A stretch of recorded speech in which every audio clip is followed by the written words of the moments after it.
guys, got a quick tip for you today. This customer came in with oil leak complaints. This is a 2009 Honda CR-V, but this applies for any Honda with this 2.4 liter engine. They've already done their valve cover gasket, but what they did not do is the V-tec gasket. It's right back here.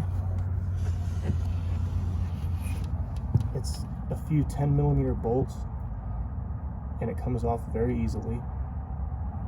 The gasket has a screen in it. Very simple, pull that solenoid off, replace the gasket, put it on. It's very easy to do, especially when you have the valve cover already off. All right guys, so I'm gonna show you how to take that valve off and replace the gasket. First things first, I'm gonna start by taking off the three 10mm bolts, and there's two wire connectors plugged into the V-tec valve, and then there's two spots where the wire harness hooks up to it. Very easy to do. And use this tool right here to pop off the harness from the V-tec valve. That valve is out. Like I said guys, three 10mm bolts. Those are actually pretty tight, tighter than you would expect for a 10mm. So you're gonna want to use something long to break them free. But it's no big deal. Don't make it harder than it needs to be.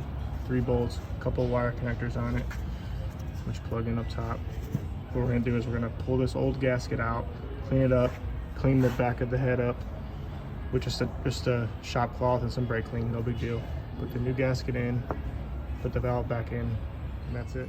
Before we proceed with this, I just want to show you, this is why these leak. This gasket right here, this is supposed to be nice pliable rubber, like this new one is. This has been in there a while, it's old. The rubber is hard now and it cracks very easily, like it did right here, and it just starts leaking. Gets flat and starts leaking. So there you go. All right, the new gasket's in, the valve's cleaned up. This is the old one. Cleaned up the back of the head. All we're gonna do now is reinstall the valve. All right, I'm gonna wrap this video up. There really wasn't anything more to that job.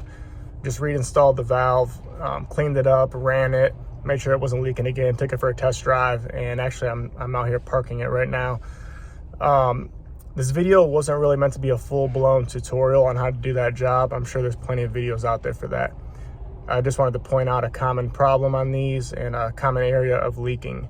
So really the hardest part of that job is lining up those bolts and finding the holes on the back for reinstallation, but I don't have that problem. So if you could, subscribe to my channel, and that's it.